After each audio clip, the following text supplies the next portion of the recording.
జంగారెడ్డిగూడెంలో bank of Baroda శాఖ నందు తనఖా పెట్టిన బంగారం ఖాతాదారులు అవాక్కయ్యే విషయాలు ఒక్కొక్కటి బయటకు వస్తున్నాయి. సోమవారం తనఖాదారులు తనఖా పెట్టిన వస్తువులు ఉన్నాయా లేదా అని తెలుసుకునేందుకు భారీ స్థాయిలో బ్యాంకుకు చేరుకున్నారు. మధ్యాహ్నం 4 గంటల సమయం నాటికి సుమారు 25 మంది లోపు ఖాతాదారుల అకౌంట్స్ ను అధికారులు తనిఖీలు చేశారు. వీరిలో 4 ఖాతాలోంచి బంగారపు ఆభరణాలు మాయమైనట్లుగా గుర్తించినట్లు బాధితులు తెలిపారు. జంగారెడ్డిగూడెంకు చెందిన కె శ్రావణి 28 కాసులు పెట్టుకోగా 18 కాసులకే లెక్క చెబుతున్నారని, నాగులగూడెంకు చెందిన చిలుకూరి శ్రీనివాస్ రెడ్డి 127 గ్రాములు పెట్టగా 8 కాసులు లేవని, టి రామాదేవి అనే మహిళ 4 వస్తువులు పెట్టుకోగా 2 వస్తువులే ఉన్నాయని, ఆభరణాలు పెట్టుకునే సమయంలో నమ్మకంతో స్లిప్స్ తీసుకోకపోవడంతో తమను నట్టేటు ముంచారని తెలియజేస్తున్నారు.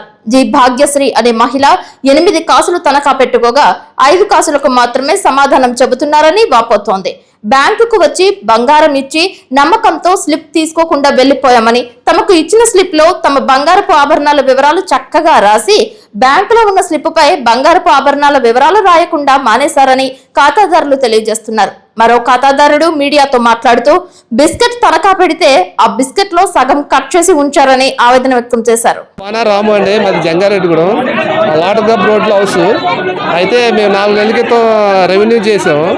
5,60,000 తీసుకున్నాము. బిస్కెట్ 24 ర్యాకెట్ బిస్కెట్ మెల్ల బిస్కెట్ అన్నమాట ర్యాకెట్. దాన్ని ఇప్పుడు చూసారు, అది సగం కోసేసి మళ్ళీ రింగ్ పెట్టారు. దాన్ని అంటే 50 గ్రాములో ఉంది. 100 గ్రాములు వెళ్ళి చెక్ చేశారు. 100 గ్రాములు, అది 100 గ్రాములు బిస్కెట్ ర్యాకెట్ రింగ్ చేసి పెట్టారు. అదే ర్యాకెట్, అది 100 గ్రాములు 100 గ్రాములు. అది 5,60,000 తీసుకున్నాం. 3 నెలలు అవుతుంది. ఇప్పుడు చెక్ చేస్తే అది 50 గ్రాములు ఉంది. కట్ చేసి మళ్ళీ రింగ్ పెట్టారు. దానికి కంప్లైంట్ రేజ్ చేస్తాను. కంప్లైంట్ ప్రతి రూపాయి కంగారు పడుతున్నాను. మా ఇంకటి పేరు చిలుకూరు శ్రీనివాసరెడ్డి గారి పేరున బ్యాంకులో 4 ఐటమ్స్ కింద పెట్టాం. ఒక ఐటమ్ ఉంచి ఉన్న ఐటమ్స్ 4 లేనట్టుగా చేశాడు. 3 ఐటమ్స్ సుమారు 4 లక్షల లోన్ తీసుకుంటే ఆ 4 లక్షల సరిపడికి బంగారం నుంచి ఉన్న బంగారాన్ని అంతా మాయ చేశారు. మనకి ఇచ్చిన రిసీట్లో ఐటమ్స్ మొత్తం రాసి గ్రామ్తో వేటి సంఖ్య వేసి ఇచ్చాడు. మనకి అతను ఇచ్చిన ఐటమ్ రిసీటే కరెక్ట్ అనుకుని మేము అలాగే ఉండిపోయాం. ఈ మోసం జరిగిందని బయటకు వచ్చి వెలుగు చూస్తే ఉన్న 3 ఐటమ్స్ చిన్న నెక్లెస్ ఒకటి, చుట్టూ ఒకటి, బ్రాస్లెట్ ఒకటి లేవు. ఏంటని అడిగితే చూద్దామండి అని చెప్పి ఏదో చిన్న నామకరణంగా కంప్లైంట్ తీసుకున్నారు. మేము సుమారు 8 క్లాసుల వరకు మా ఇంకటి గారు లాస్ పొందారు. అలాగే మెట్ట మీద ఉండే మా డాక్టర్ డ్రైవర్ దుర్గారావు గారి భార్య 5 కాసులు బంగారం పెడితే నీకు పుస్తకంలోనే చాలమ్మా, నీకు పుస్తకం పట్టుకొని ఇస్తామని చెప్పారు. ఆవిడైతే బొత్తిగా 2 కాసులే ఉంది. 3 కాసులు ఆ దుర్గారావు గారి భార్య కూడా లాస్ పోవడం జరిగింది. ఈ నష్టాన్ని మరి ఎవరు భర్తీ చేస్తారో, ఎవరన్నా వచ్చి మేనేజర్ గారు కానీ నేనున్నానని భరోసా ఇస్తే మరి శాంతింప చేసేలాగా ఉంది. ఎవరన్నా అడిగితే పొద్దున్న నుంచి టోకెలు ఇచ్చారండి. ఒక 50 టోకెలు ఎన్నో 10 మంది లోనికి వెళ్తామైంది. 10 మందిలో 3-4 మోసపోవడం జరిగింది. 6 కరెక్ట్గా ఉన్నాయండి. పొద్దున్నే చీకటితో ఒక అర్థం జరిగింది. అది కరెక్ట్గా ఉందని చెప్పి మీడియాని కాకేసి అందరే బాగానే ఉందని పంపించేశారు. అది అవాస్తవం. 10 మంది టోకెన్లు పట్టుకెళ్తే 6 కరెక్ట్గా ఉన్నాయి, 4 మట్టికి మోసపోయారు. ఇది వాస్తవం. సార్, లోపల మేము 3 రకాలుగా ఐటమ్స్ పెట్టామండి. 3 రకాలుగా ఐటమ్స్ పెడితే ఆ ఐటమ్స్లో ఒక్క ఐటమ్ కూడా లేదండి. ఐటమ్ లేకపోయేటప్పటికి మేము 11 లక్షలు 14 లక్షలు విలువ చేసే ఐటమ్ పెడితే 1 లక్షే తీసుకున్నామండి. మేము సేఫ్ సైడ్గా ఓన్లీ బ్యాంకులో పెట్టుకున్నాం. బ్యాంక్ అంటే నమ్మకంతో బ్యాంకులో పెట్టుకున్నామండి.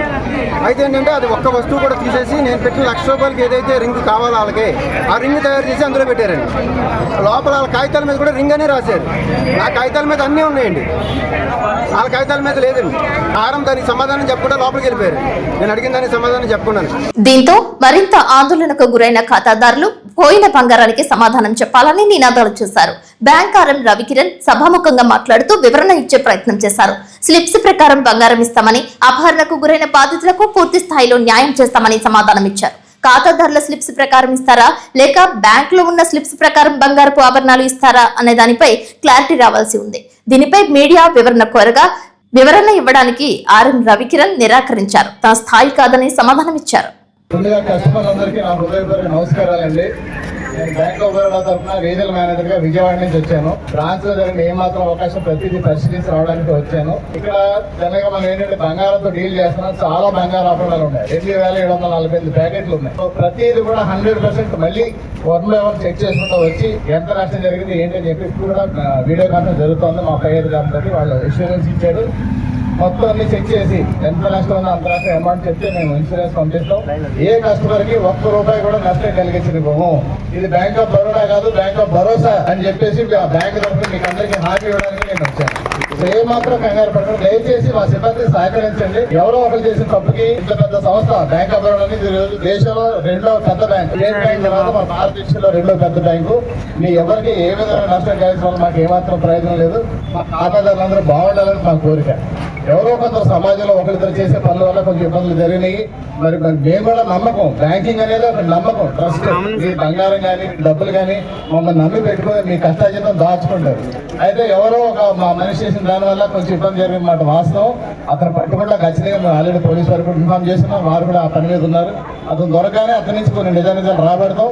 అతని నిజానిజాలు ఎలా ఉందో మేము ప్రతి ప్యాకెట్ క్షుణ్ణంగా పరిశీలించి లోపల యాజ్ పర్ అగ్రిమెంట్ కరెక్ట్గా ఉన్నాయి లేదా, మీరు పెట్టుకున్న వస్తువు మ్యాచ్ అవుతుందా లేదా అన్ని చెక్ చేసి సర్టిఫికేట్ ఇచ్చి ఎవరైతే తేడాలు ఉన్నాయో అందరికీ కూడా మేము హామీ ఇస్తాం. ఇన్రైట్కి ఇచ్చి పద్ధతి ప్రకారం కొద్దిగా ఇన్సూరెన్స్ క్లెయిమ్ చేయడానికి 3 నుంచి 6 నెలల టైం పడుతుంది. ఇలా ఎవరైనా నష్టపోయిన వారికి మాత్రం ఖచ్చితంగా మేము రూపాయలతో లెక్కతో అప్చెక్ చేస్తాం. దయచేసి ఏ విధమైన ఆందోళన చెందాల్సిన అవసరం అయితే లేదండి. మేము చిన్న ప్రైవేట్ కంపెనీ కాదు, లేదా చిన్న చీటీపాటి కంపెనీ కాదు. ఈరోజు రాత్రి డోర్ పోసుకుని వెళ్ళిపోవడానికి దేశంలో నెంబర్ 2 పెద్ద బ్యాంకు. కాబట్టి మీరు ఏమాత్రం ఆందోళన చెందకుండా 1 by 1 సహజంగా మీ అందరూ మేము కూడా అర్థం చేసుకున్నాం. మీ స్థానంలో నేను కూడా ఉన్నా అంతే, నేను పట్టిన సరికేదని. కాబట్టి రోజు మహాది వీర సమీప బ్రాంచ్ల నుంచి కూడా స్టాఫ్ని తీసుకొచ్చాం చెక్ చేయడానికి. సహజవంతంలో చెకింగ్ అయిపోతుంది. చెకింగ్ అవగానే మనం ఖచ్చితమైన డేటాతో మనం రిపోర్ట్ పంపించాలి, ఇన్సూరెన్స్ క్లెయిమ్ చేయాలి. కాబట్టి మీరు ఎంత సహకరిస్తే అంత త్వరగా మనకు కరెక్ట్గా నష్టం ఎంత జరిగిందో దాన్ని నివారించడం జరుగుతుంది. తర్వాత మీరు చూడాలనే తాహత్రం మీకు ఉంటుంది, తాపత్రయం ఏముంది ఏంటనేది. కాకపోతే ఒకే రోజు ఇంతమంది రావడం వల్ల వాళ్ళు కూడా ఏం చేయలేరు. అందరూ మనుషులే పనిచేశారు. కాబట్టి రోజు మహా అయితే 100-150 ప్యాకెట్లు మాత్రమే చెక్ చేయగలరు. ఎందుకంటే 3 చెక్ చేయాలి, మా ఆడిట్ టీం చెక్ చేయాలి, స్థానిక స్టాఫ్ చెక్ చేయాలి, మళ్ళీ రీజనల్ మేము కూడా 3 టీములు చెక్ చేసుకోవాలి, 3 కలిసి రిపోర్ట్ ఇవ్వాలి. కాబట్టి అంటే ఇందులో ఎవరికి 1 గ్రాము కూడా తేడా రాకూడదని మా తాపత్రయం. కాబట్టి మీరు అందరూ సహకరించండి. మీకు అందరికీ పూర్తి న్యాయం చేసే బాధ్యత మరి.